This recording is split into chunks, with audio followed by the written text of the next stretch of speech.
Thank you so much for being with us. So today's topic, visual memories of genocide, understanding genocide through Gregory Stanton's 10 stages. And we are excited to present this material to you, as Dr. Keefe said. When we look at the history of genocide, we need to acknowledge that there are so many genocides that we can't include them all.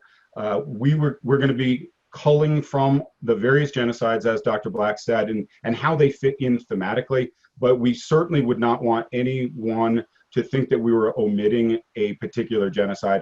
Historically, we consider the Armenian genocide to be the first genocide, a modern genocide. There are, of course, mass massacres and acts of dehumanization prior to 1915. There are questions about the definition of genocide in terms of, do you have to have a overt difference in the balance of power? If you take, for example, Rome and Carthage, what Rome did to Carthage, is that genocide, or was it, if they didn't do it, Carthage would do it to Rome? So we just wanted to honor the fact that there are, unfortunately, numerous genocides throughout the 20th and 21st century, and historically, certainly many acts of dehumanization, murder. So as always, we will be, since we're talking about things that aren't typically discussed at length in textbooks or in everyday classes, we will be talking about topics. You'll see images, you'll hear language that you may very well find difficult or offensive, but we will grapple with that concept too when we're talking about genocide and how we remember it or misremember it. So keep that in mind as we go through here. We are aware there may be problematic language or imagery in this presentation. And we often also disclose that we are white academics, and while genocide knows no racial boundaries, I think it's important for Dr. Black and I to also acknowledge that neither one of us come from a family that has personally experienced genocide. So the definition, what is genocide? Like, we kind of all know what it is, but we don't know what it is at the same time. We use the term, but we almost often use the term only in relation to the German genocide. When you say genocide, the first thing you think of is Nazi Germany. And it's not often that we talk about what the actual elements of it are. We talk about, yes, what the Nazis did was genocide.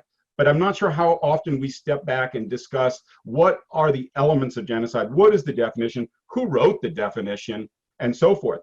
So let's begin by just talking about what the official definition is according to the international law. After World War II, the victorious Allied nations created the United Nations. The United Nations sat down, and with the help of Ralph Lemkin, who's credited with writing the definition and coining even the term genocide, they laid out this really long document. It's called the UN Convention for the Punishment and Prevention of the Crime of Genocide. And in that, it lists all of the elements of genocide. It could be a national group of people that is being targeted, an ethnic group, a racial group, a religious group. Interestingly, in the original definition, they also included political groups, and that was taken out at the behest of Joseph Stalin. Consider that. And genocide does not have to be, quote unquote, successful. Genocide is any attempt to kill people in those groups for the reason of inflicting conditions of life calculated to bring apart physical destruction in whole or in part. And I particularly want to point out the idea of preventing births and the forcible transfer of population. And again, we want to reiterate, as we close last week's presentation with this idea of genocide, it doesn't just happen, right? It's not that, you know, we get to this extermination phase that we'll talk about out of nowhere. There are 9 steps that precede, or 8 steps that precede the execution and mass killing of these people. And what we're going to talk about today is the fact that no, genocide doesn't just happen, but also these steps that we're going to discuss with you, they can happen simultaneously. They can happen out of order. They can happen, you know, you can go from step 3 to step 7, right? So it's not, we're presenting it as a linear idea when in fact it doesn't have to be a linear idea, but you do need these stages in order to get to the ultimate stage of execution, where we finally acknowledge that a genocide has happened. And by that point, as we will see, it is too late. So we're telling you these steps so that that awareness of the initial 8 steps is on your radar to what's happening in the world today. When Gregory Stanton made his list, he originally made a list of 8 stages. He's added to it.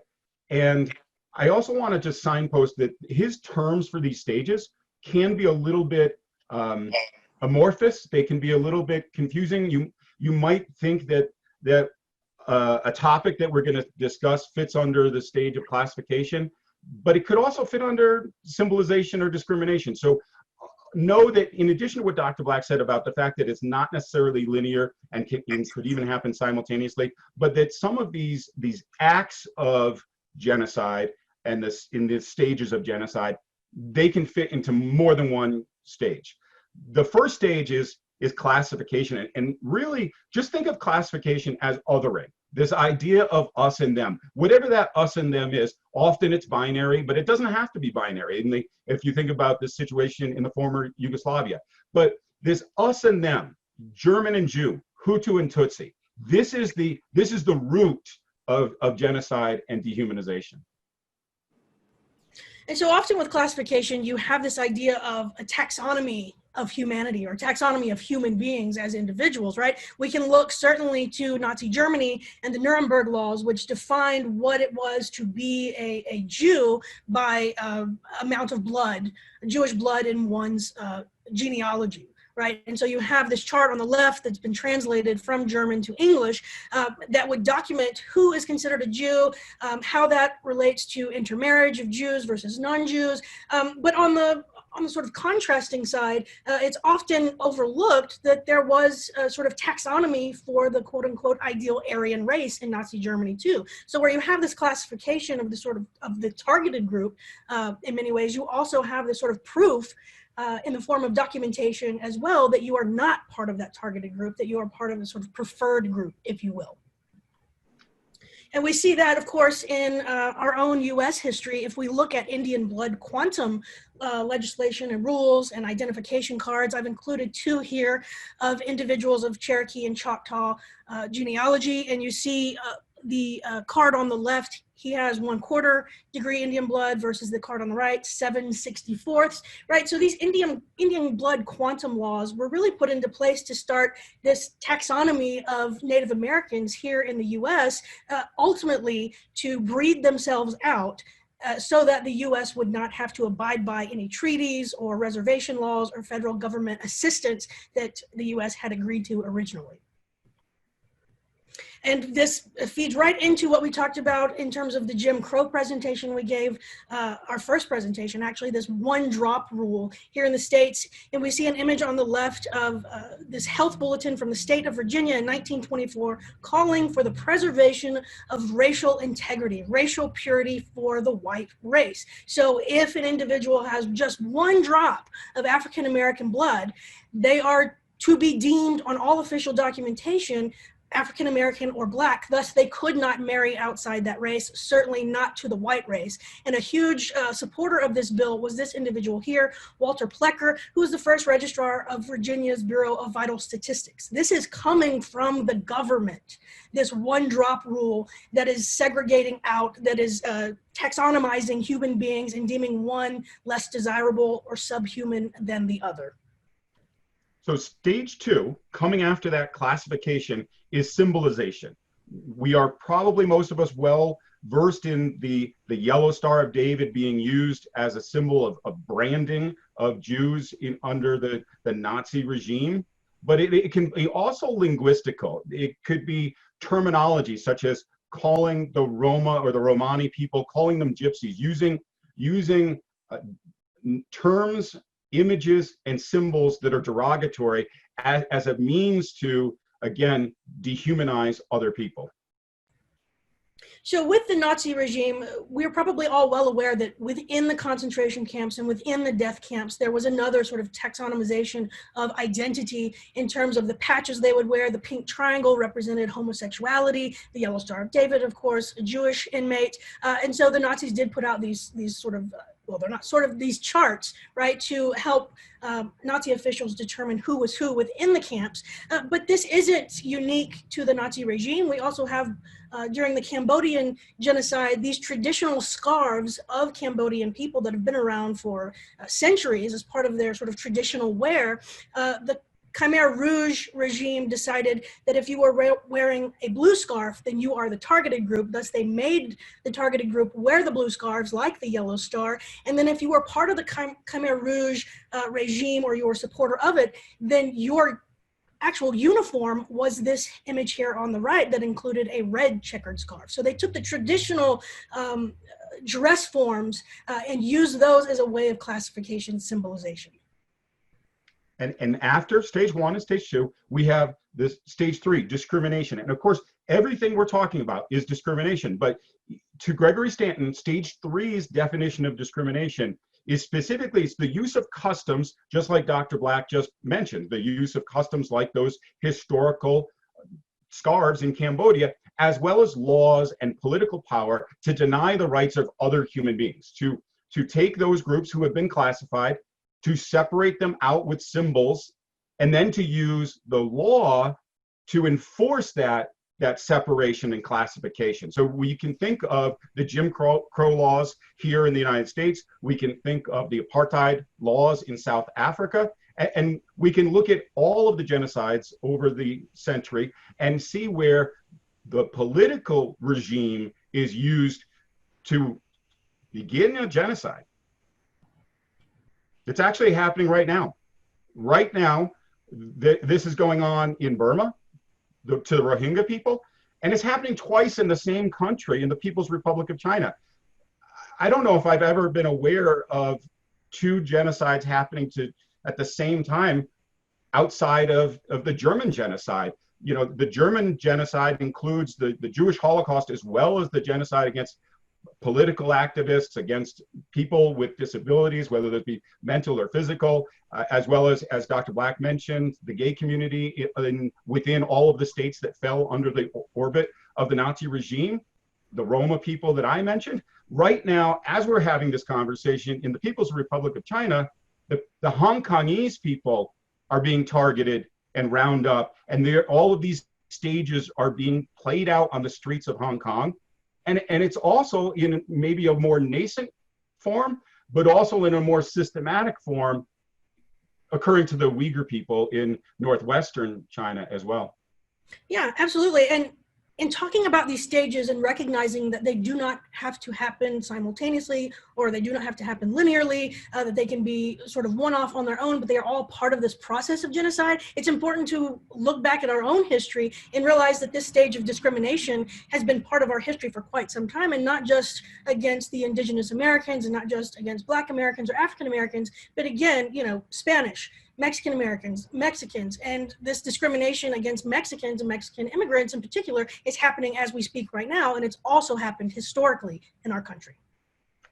And I want to point out that one of the other themes that we've talked about within this entire summer series is that there are always allies.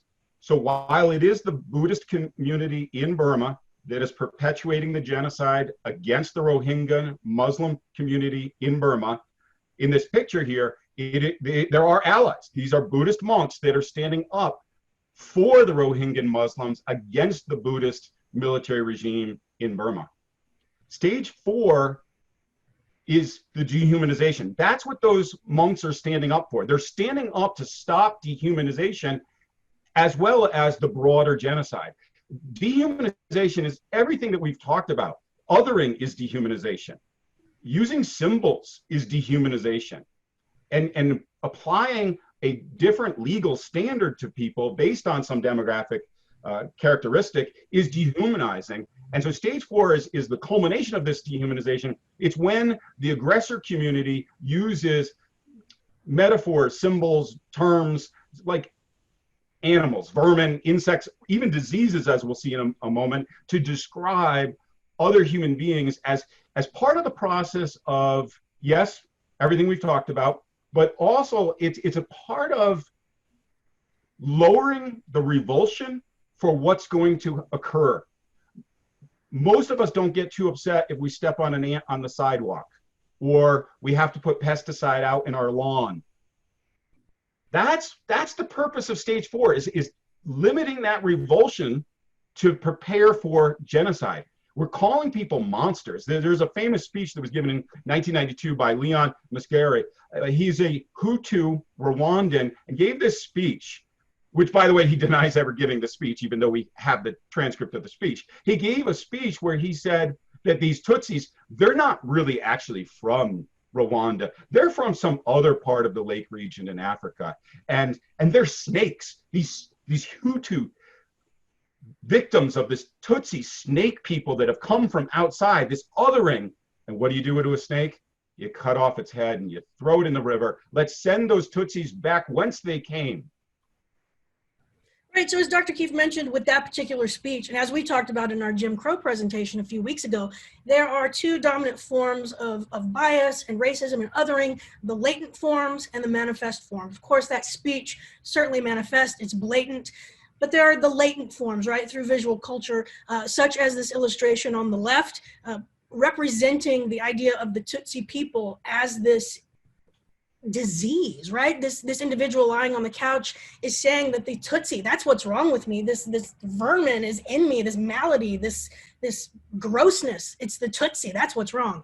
And then we have another form of a visual culture representing this otherness in a more sort of latent, subvert way. We have this original painting on the left by Predic, Orphan at a Mother's Grave from the 19th century. It was used during the Bosnian Serbian genocide as propaganda that was perverted from its original meaning about a young boy mourning his mother to attack Bosnian Muslims as monsters who would orphan all these children, these innocent children, right? So he's taken something completely out of context, this particular artist, and again, perverted it into a latent form of dehumanization of these people.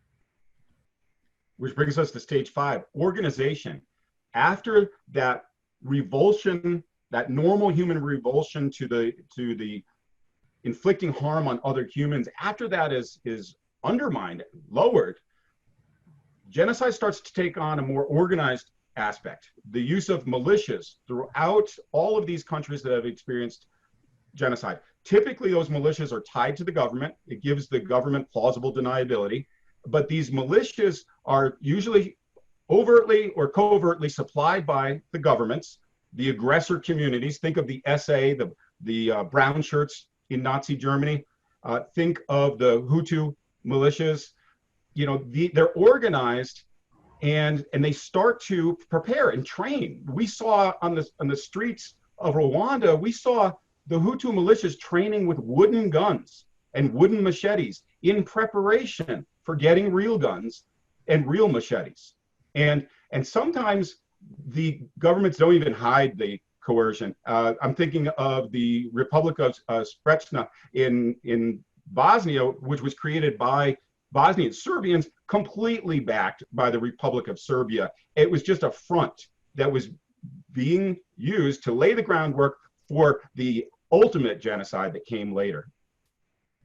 So in speaking of organization and laying this groundwork, right? Genocide is never, as we talked about, it never just happens. It is planned. There's preparation. There's organization of militias. There's organization of training. And we look here on the left, the Khmer Rouge and Pol Pot planning out the locations and the tactics of the over 100 labor camps that he would force Cambodian individuals into during the Cambodian genocide. And on the right, we see General Mott organizing and planning and preparing attacks against indigenous Mayan populations in Guatemala for what would ultimately be the Guatemalan genocide that had been developing since the 1960s. So Guatemalan genocide goes from the 1960s through the early 1980s.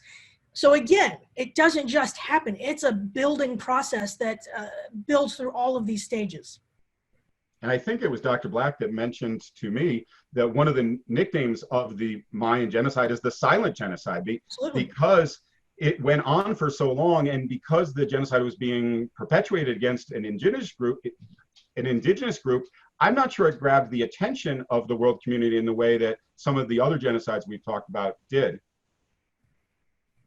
So if we think about this idea of organization and planning and mapping out where your labor camps are going to be, for instance, where you're going to attack the targeted group, right? We have this idea of forced migration as well, and that's part of this organizational phase. And so we can, put this in a contemporary context, because this forced migration of people from Guatemala today, Mexico, and parts of Belize coming to America seeking asylum, this is all spawned really from the Guatemalan genocide and these ongoing disputes and political issues within Guatemala and parts of Mexico. And they're seeking asylum here in America, but they're in cages, right? We are forcing them into camps, forcing migration, forcing them into camps. These are all part of these stages. And it's not just now. This has been part of genocide and the stages of genocide since the beginning. Since the Armenian genocide, there were militia groups, that was the organization phase, right, that were organized to give the three pashas, the Turkish government, and the crumbling Ottoman Empire, to give them plausible deniability that they don't know that a genocide is occurring. And it wasn't them. Some people, some bad apples in some places did some bad things. We don't know what happened. That's the story of how forced migration enters into the stages of genocide, from Armenia all the way through to the Mayan genocide and all of the border camps that we discussed in our last presentation. But I also want to remind everybody, it's in our own backyard. It's easy for Americans to criticize the Turkish government for not acknowledging the Armenian genocide, but I still don't hear a lot of education about what the United States government did to the indigenous people of America. Dr. Black likes to say, and I love to hear her say it, you're going to hear things that you're not going to hear anywhere else. This is not in your textbooks. Well, that's exactly the point. How many sentences are in your textbook about the Trail of Tears? And how much of the backstory and the genocidarian aspect of the Trail of Tears, or is it just a one and done that it happened and the Cherokees were removed from their indigenous homelands? That these stages are always present. Genocide doesn't just happen. And stage 6 is that after the organization phase, there's it's almost like it's almost like classification on steroids, right? We're getting to polarization. Now we're not just othering. Now we're going to actually start ripping people apart, and we're going to eliminate the middle ground. It is going to now become literally us or them. You're either with us or you're against us. Oh, you're not a real German. Oh, you're not a real Hutu. Oh, you're not a real Burmese, and so forth. This polarization. And the most insidious part of this polarization is the elimination of the moderates in not just the targeted group, like April 15th, 1915, when the Turkish people, the government, the three pashas, where they simultaneously arrested every member of the Armenian intelligentsia. So yes, the moderates and the intelligentsia caste within the victim community are going to come under attack, but also the moderates within the aggressor community. Where are the people who would stop? Where are the German people who would stop the Germans? Where are the Hutu people who would stop the Hutus, and so forth? So on this idea of polarization, again, we bring it back to our contemporary context, and we can look directly at a statement made by our own president about Mexicans are rapists, right? This is more than just othering. This is pitting moderates against the targeted group and encouraging this forced migration and justifying it in a sense, because you are creating such polarizing language and depictions of these individuals.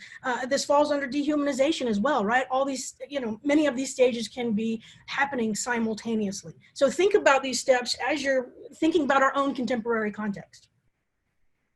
And historically too. An example of the moderates in the aggressor community being targeted would be the famous Loving versus Virginia case. Dr. Black mentioned earlier the racial purity integrity law of 1924 in Virginia. Well, when Mildred and Robert Loving got married and broke that law, they didn't just arrest the African-American woman. They didn't just arrest Mildred Loving. They arrested the white American as well. They arrested, if you will, the moderate within the aggressor community because we need to make an example of Robert Loving to make sure that all members of the aggressor community understand that they too will be targeted if they try to break that polarization. And in addition to, addressing or sometimes eliminating the moderates within the aggressor group, you also have this attempt to eliminate the louder voices within the targeted group. For instance, Leonardo Castillo Flores was an activist against the aggressors during the Guatemalan genocide and worked very closely with the Guerrilla Army for the Poor, which was a group of indigenous guerrilla fighters fighting against what had been happening to them, this terrorism and executions and disappearances since the 1960s through many leaders of Guatemala. It was not just Mont. This had been going on since the 60s, so it was multiple leaders. Flores has still yet to be found, as far as I know.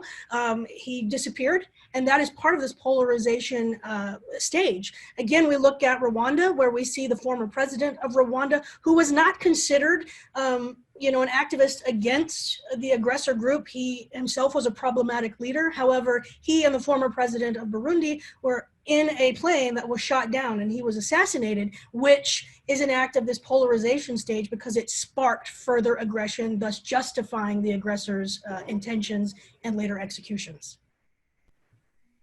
And now it's becoming even more identifiable as genocide. It's becoming more intimate. The preparation stage. This is when those actual plans are made and terms start being used like the final solution, ethnic cleansing. Racial purity is going to be not just a theory or a slogan, it's going to become a blueprint. It's going to become a plan. And it's predicated on convincing the aggressor community that they should fear that victim community. Because again, all of those other stages that have come before, they have been othered, they have been symboled, they have been dehumanized with that language of diseases, vermin, snakes, and so forth.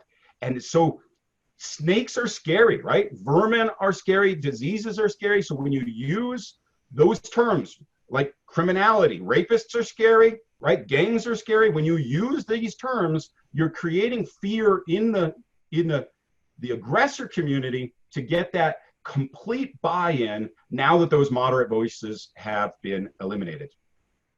So this fear shows up in the visual culture of the aggressors as well. We see this image on the left by Knives International, a Russian anti-LGBTQ terrorist group who has been consistently using the iconography and fear symbols from the movie series Saw to incite violence against the LGBTQ community in Russia and Chechnya. You also have the KKK here in America. They still exist. They are still active, and they are not just anti-African American, anti-Black. You can see here, the fear is gone against this idea of further dehumanizing and further justifying the advance towards violence on these targeted groups. In this particular case, is primarily focused on gay bashing, and it says support gay bashing. That the chains are off, so to speak, in terms of what these groups are no longer allowed to do. When you've gone through all of these stages, you can have visual culture such as this and language such as this, and this imagery, Dr. Keefe pointed this out, of what we see in this no sign. This is not an act of two individuals who are in a loving relationship. This is an image almost of a violation of one individual over another, again, thus justifying this terror, this fear of this particular population. But again, this is not just anti-gay and supporting gay bashing. If we read further in the fine print, ban non-white immigration, outlaw Haitians, and deport quote unquote mud people, which is a code word for Black Americans. And stage 8 is where the massacres happen. All of the intimidation, all of the preparation, all the organization now is going to happen because of all of the preparation stages of genocide. And these are the massacres that begin. The people are now dying. People are dying. And within this stage of persecution, you have, again, this element of organization and preparation where you are documenting these individuals, sort of akin to the classification stage and the symbolization stage. For instance, on the left, a Hutu driver's license, pointing out your ethnicity in a way that could be recognized by the aggressor group. And then on the right, in India in 2002, Muslims and Hindus, there was a riot based on many years of conflict that culminated in this train accident wherein the mayor of this particular town, Gujarat, is said to have given the Hindu people who were upset and thought the Muslims were responsible for this train accident that killed many Hindu people. He gave them the addresses from voter registration files of Muslim people, which sparked these riots and action and aggression and violence against Muslim people in India. But it turns out the train wreck also killed Muslim individuals as well. Dr. Black, I'm not going to let you off the hook like that. You have to tell them who is or where is the mayor of Guadalajara now? He's now the Prime Minister of India, and he was looked into for this incident and his supposed complicitness in what happened, and it was found inconclusive whether or not he had anything to do with it, even though he was the mayor of this town, and he essentially was the government who gave out those records with identification information. And that's the point of this stage, that the government is behind this persecution. The voter IDs, registration lists are handed out, and by including the ethnic tribes on the driver's license, it just makes the genocide easier. They're literally making genocide easier. They're facilitating genocide. And when in any of these stages, somebody could say something. Something could be done to stop it. When the persecution begins and Hutus are pulling over Tutsis and asking for their IDs and detaining people because of their voter ID, their driver's license ID, if the world community doesn't step in and stop it, like Romeo Dallaire said, he could have stopped the Rwandan genocide, and he was told not to stop it by the United Nations Security Council. If nobody stops it in its nascent stage, then we get to stage 9. This is genocide. This is what everybody thinks of when they think of genocide. They think of the extermination. When you think of genocide, I started this presentation by saying you think immediately of the Nazis. You think immediately of the German genocides. But the point of this presentation is genocide, what you think of as genocide, is stage 9. You could have stopped it. There are 8 other stages. Dr. Black said that these could be cyclical, conical, they could be nonlinear, but at the end of the day, there are 8 other stages. And we can stop it before we find an image like this image on the right here. Dr. Black, like, help me to understand this image. Absolutely. So also when we think of genocide, and this is something that needs to be discussed as this whole conversation, when we think of genocide, we often think of images of piles of bodies, in particular piles of bodies from the Holocaust, emaciated, just thrown on top of one another. And so I'm showing you this image of a drawing by a Cambodian child who survived the Khmer Rouge Cambodian genocide, and not many people did. And there aren't a lot of records of people who did, and there are mass graves everywhere. And this is the only image of graphic violence you will see in this presentation, because if we go to the next slide, when we're talking about genocide through the discipline of art history, and in particular through museum studies, which is my discipline, this idea of when is it ethical and when is it proper to show the quote unquote images of piles of bodies? Is that really what it takes for someone to step in at stage 2? To see an image of piles of bodies in stage 9 of another genocide. Commonly, it's thought that's what gets people's emotions going, is to see these bodies over and over again. It is said that during World War II, America really didn't get involved and step in until they started playing film footage from the US military of concentration camp victims in American theaters. It is said that during the Vietnam War, Americans didn't have this sense of responsibility to the Vietnamese people until we started seeing footage of their bodies being burned and of these mass graves. So this idea of showing the bodies is an ethical dilemma for art historians as well as museum professionals. And we made an intentional decision here in this presentation to show you memorials of these genocide, because Dr. Keefe, if you would pick up this conversation and talk to us about the nuances of memorialization for genocide versus just showing piles of bodies. The commonality in these two pictures, the picture on the left is Srebrenica. It's in Bosnia, and it's a memorial to the victims of the Srebrenica massacre, which is part of the greater Bosnian genocide, which is part of the greater Yugoslavian genocide. And the picture on the right is in Rwanda, and it's a cemetery of Tutsis who were murdered in 1994 during the Rwandan genocide. The common factor here is that there was an acknowledgement of what happened. And not coincidentally, the victim communities are in charge of the countries where these memorials are. The Bosnian Muslims are in charge of Srebrenica. The Tutsis in Rwanda are now in charge of the government of Rwanda. And so we have genocide memorials created. Yes, they recognize, but they're also in some ways an affirmation of victimhood, which can be problematic. But we don't have a memorial to the Armenian genocide in Turkey. In fact, it's illegal to build a memorial or to write about it or talk about it in Turkey. You go to jail. There are professors and journalists of both Armenian descent and Turkish descent in jail right now because they're saying that a genocide happened 100 years ago.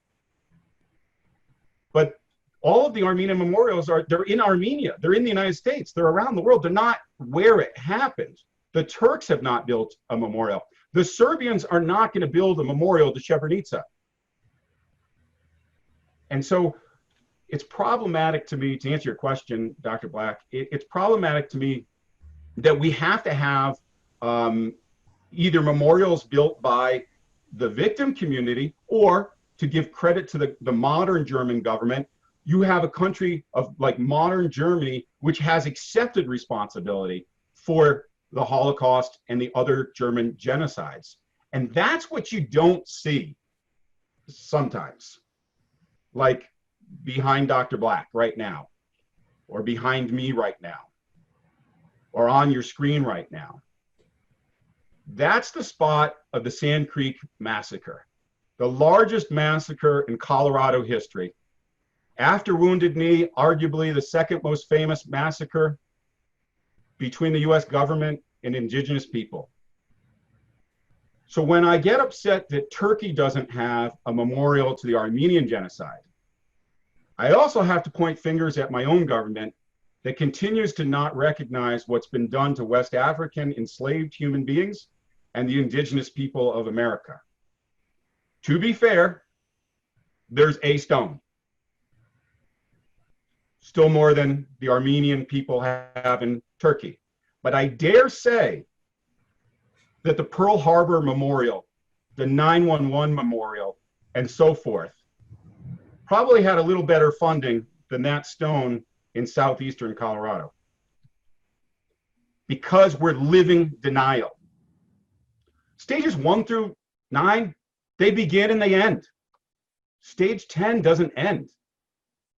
We're living American denial for the indigenous genocide. We're living the Turkish denial.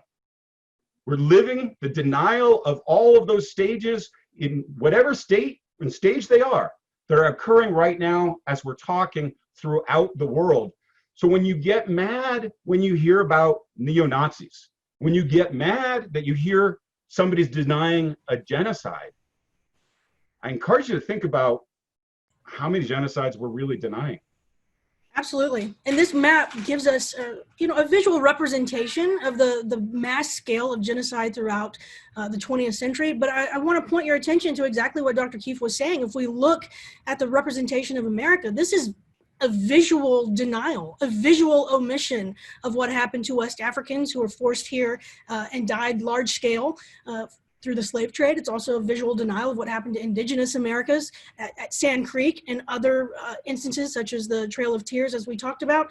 But again, genocide doesn't just happen, and genocide is not extraordinary. right?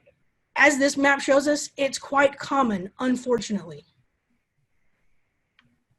Again, it's happening around the world as we're having this conversation. The Muslim Rohingya people of Burma, their villages are being burned. They're being forced out by the military so that they can't come back. And they're being pushed across the border into Bangladesh or pushed into the Indian Ocean, into the sea where they're drowning. And some of them are washing ashore in Bangladesh. The genocide is happening right now in the People's Republic of China twice. As I said, the Uyghurs are being interned, just like Japanese Americans were interned, just like Indigenous Americans were interned, whether it be in camps or in prisons like Fort Marion. The Uyghur people are being interned. They're being arrested for being Uyghur. And on the streets of Hong Kong, people are being arrested because of their political rights, yes, or the lack of political rights. But remember, who was the person who said that political rights and political discrimination is not a genocide? That's Joseph Stalin. I would argue that if Joseph Stalin says that the moon is made out of green cheese, then the moon is probably not made out of green cheese. That I think we need to reconsider the plight of political dissidents in the conversations of genocide. Which brings us to Belarus. If you've seen the news within the last week, there are people being beaten by their own police forces. There are people being arrested by the thousands because of a political hack. This Alexander Lukashenko, who's been the dictator president of Belarus for 26 years with all these fake elections. And the people of Belarus are finally stepping up. They're stepping up and stepping out. They're refusing to be intimidated by the brutality of the police, by the army on the streets, by surveillance cameras, snipers on the roof. And the women in white are leading this call for change, this attempt to stop something that could be plotted on the 10 stages of genocide. So as we wrap up, first of all, we do want to say thank you again, but we want to bring all of this that we've talked about today into context with the previous presentations we've done. Again, with this idea that genocide doesn't just happen, right? And these stages can happen out of order, linearly, one-offs, two-offs, but they're all part of this process. And so when we talked about discrimination and violence against Black Americans and Jim Crow, that's part of these stages. When we talked about racism and othering of non-Western cultures, that's part of it. The decimation of the indigenous Puerto Rican population, that's part of it, right? The incarcerated arts that we talked about, these are all part of it. These are all connected. And when we put them together through these 10 stages, we can see that there is a space for us to do something. On behalf of Dr. Black, I just can't express our gratitude enough. Very grateful for you. And this concludes the Summer Liberal Arts Luncheon talk, which might be a little sad, but we have something else to tell you about. We're coming back better than before. We're going outside the textbooks. This is a collaborative discussion with your own Dr. Black and Dr. Tom Keefe. Same ugly faces, new times. Those are the dates that we'll be speaking. Dr. Black, your memory is better than mine. What are we going to be talking about this fall? We're going to be talking about a little Stonewall. We're going to talk about Stonewall, LGBTQ history, discrimination. We're going to be talking about discrimination and untold stories of suffragists. This is the centennial of women's right to vote. So we need to talk about that and what your history books are not telling you about that. We'll also talk about sexism during the civil rights movement, right? So we're gonna break all these topics open. They need to be talked about in these gray areas and these problematic areas. We got to teach the conflicts. We got to talk about them. So we hope you will join us again during Fall A's term for Outside the Books talks. And I will make one correction to what Dr. Keefe said. His same ugly face, my same gorgeous face. Okay, well, two can play this game. I said we were speaking 4 times and Dr. Black gave you 3 topics. I'll let you know the secret 4th topic will be the Chicano movement and the arts and the history of discrimination against Hispanic Americans. Yes, thank you, Dr. So, with that, we would like to open it up to questions, comments, things that we can help you with, things that you can help us with, things we got wrong, things we might have gotten right, and Dr. Black has a special treat for you, but you'll have to take a look at it on your own time. Please copy that link that I just put in the chat room. And yeah, let's open it up.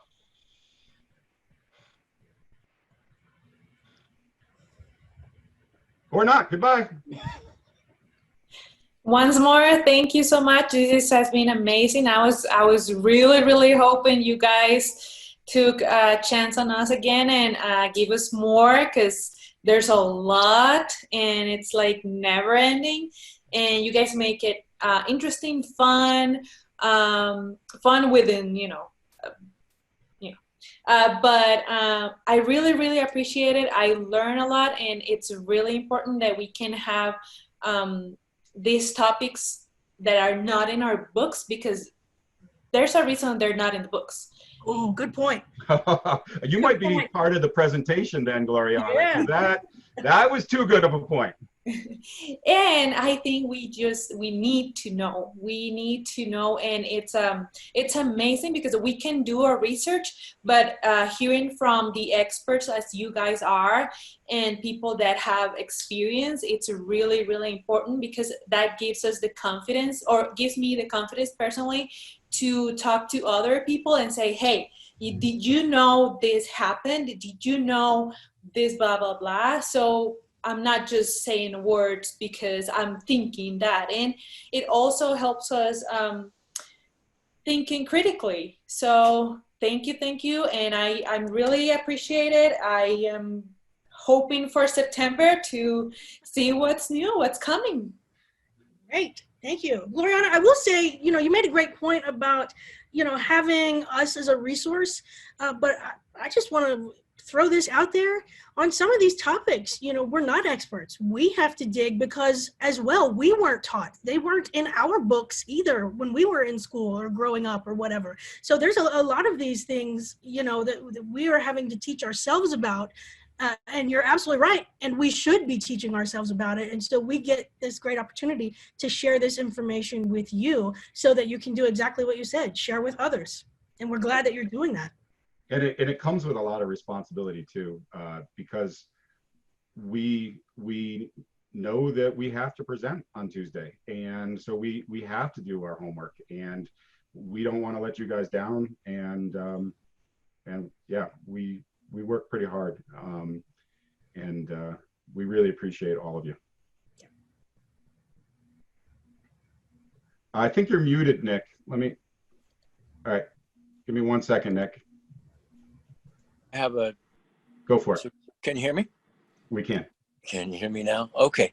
From a philosophical perspective, I often like to ask questions about which we assume the answer is obvious. To me, no answer is obvious. What would you say are assumed to be the benefits to the oppressor of genocide?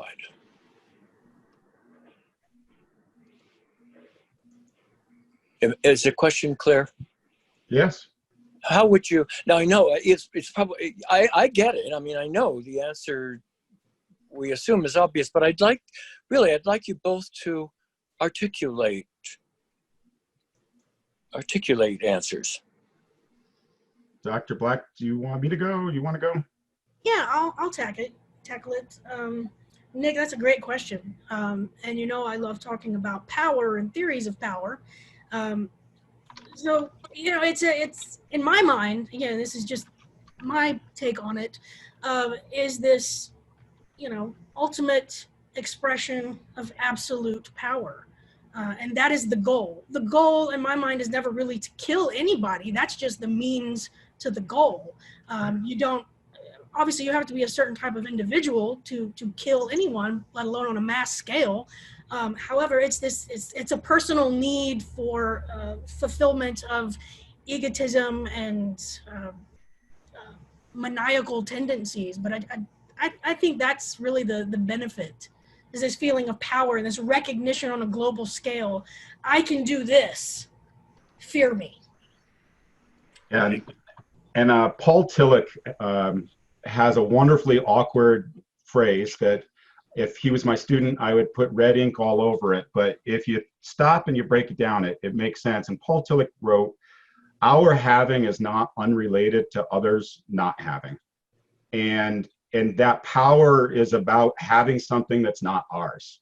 And so I dropped in the chat box another book that might be part of this conversation. It's by a woman named Thanica, who wrote Learning to be White. And I think it's chapter 2, could be chapter 3, but she talks about in particular how the Jim Crow laws, from a certain perspective, were not actually about Black Americans at all. The Jim Crow laws were about rich white Americans and poor white Americans. That what genocides do is they allow the moderates and the disadvantaged within the aggressor community to blame somebody else, so that the powerful people in the aggressor community get away with what they're doing, which is having something that's not theirs. Wow. Wow. Thank you both. Those were wonderful responses. And the whole presentation was just perfect. Nick, Really whose beautiful. response to your question was better, Becky's or mine? It was mine, right? You just don't stop, do you, Tom? No, you approached my question from different perspectives, which is just perfect for someone like me. And you know, you're both right on. I just love it, and I love the whole presentation. It was clear as a bell, and we need that. If you guys should write a book, you should publish this stuff and get those histories and those ideas presented, communicated, that that historians typically leave out. Good for you. Good for you. Thank you, Nick. I would like to observe that I think Stanton has left out a stage, which is the stage of trauma and generational trauma after the genocide. I can, you know, my family wasn't in Germany during the Holocaust, but some of them escaped just before it and had relatives die there, and their entire life, everything that they did and do was conditioned by the experiences of their families, and it doesn't stop. My behavior is also conditioned by those experiences. Yep. So you are spot on. I smiled a little bit because you reminded me of I was at a conference a couple of years ago, and there was a tandem brothers, one from Bosnia, Bosnian Muslims. One's a journalist for Al Jazeera, and one's a professor of history. And they were describing exactly what you're describing, that the denial is not the end, it's the trauma, it's the transgenerational trauma. And they went further too. They even were talking about, how did they phrase it, Allie? They said something about, like, I guess I don't remember how they phrased it, but they were essentially talking about, like, justice, not just in terms of the reparations, but the fact that there are sections of Bosnia that are now able to be in this Republika Srpska, or however it's pronounced, that is a victory for the genocidarians. And until the Republic of Srpska is incorporated into Bosnia, then the genocide is still continuing, and that we're living denial, even though there's not bodies piling up anymore. well, I mean, every time a black male is killed by the police, we're living lynching all over again. Not just the blacks, but also the whites and everybody else. And some people are benefiting from that and some aren't. Every time there's an attack on a synagogue, anybody in my family is going, oh God, is it going to happen again? Anytime we stick, Mexican Americans in cages, all of the people who have successfully immigrated and are members of this community are wondering, are we about to be the next Japanese? Mm-hmm. So and this is, it's ongoing. It's a continuous process. It never really stops. I thank you for that. And I will add too that when we saw the federal law enforcement being deployed on the streets of Portland to reestablish safety, whatever like that, to eliminate criminal activities. White supremacists and anti-government Bureau of Land Management protesters, they seized Native American lands in Oregon about 5 to 7 years ago, and they were allowed to stay there. And they defecated and urinated on Native American graves and on artifacts. And I don't remember the federal government going in and removing them. So why did the federal government not remove people who were white from violating federal land? And they're going in to remove people who may be white, but also have non-white community in Portland, right? And Yeah.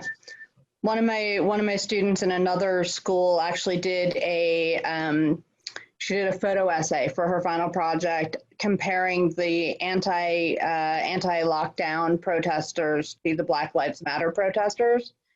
And one of the photographs she paired two photographs that were so stark, but the anti-lockdown protesters who are actively jeopardizing the lives of like everyone in the entire country, there were like two officers peaceably interacting with them. But the Black Lives Matter protesters who were doing nothing but standing there saying, hey, our lives matter, were met by lines of people in full kit with weaponry. And it's just what you said right there, that those two images just absolutely. And yeah, I mean, yeah, you know what I think about this stuff. It was part of what we talked about when you hired me the first time. But yeah. Well, I hate to cut the conversation short, but I know several of us have other obligations, so we want to respect everybody's time. But man, what a good conversation. What a good conversation. Thank you all again for being here, and keep posted or keep, what's the word? Stay tuned for the next talk. Thank you, everyone. Thank you. Thanks. Thank you.